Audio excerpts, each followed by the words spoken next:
சிலர்லாம் சும்மா இருப்பாங்க, கணவன் அல்லது மனைவி பிள்ளைகள் அமைதியாக இருப்பாங்க, குடும்பம் சமாதானமாக. இப்போ திடீரென்று காரணமே இல்லாத சண்டைகள் வரும், சம்பந்தமே இல்லாத வாக்குவாதங்கள் வரும், காரணமே இல்லாத கோபம் வரும். சில காரியங்கள் இதுக்கெல்லாம் இவ்வளோ பெரிய சண்டையா அப்படின்னு யோசிப்போம். அவங்க சண்டை அவங்க போடலை, வேற ஒரு ஆள் உள்ளேந்து தூண்டி விட்டான். அவங்க கோபப்படலை, வேற ஒரு ஆள் தூண்டி விட்டான்.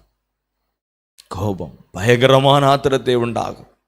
ஒரு பையன் தாயாரு கழுத்தை இப்படி பிடித்து செவத்தோட தூக்கிட்டான்.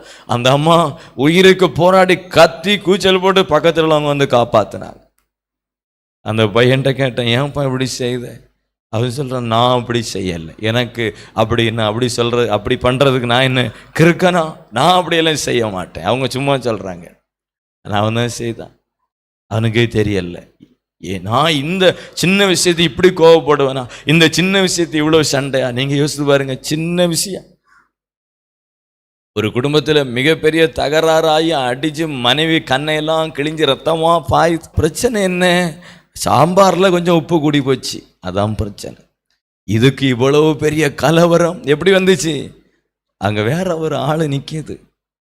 நிறைய நேரங்களில் நமக்கு தெரியாது, நம்முடைய தொழில்களில், நம்முடைய பிரயாசங்களில் நம்ம சம்பாதிக்கிற வருமானங்கள் எப்படி போகுதுன்னே தெரியல. அங்கே ஒருவன் கிரியை செய்கிறான்.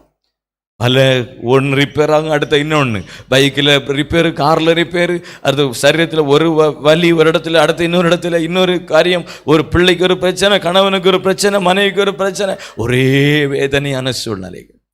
இதெல்லாம் இயற்கையாய் இயல்பாய் வருகிறது அல்ல.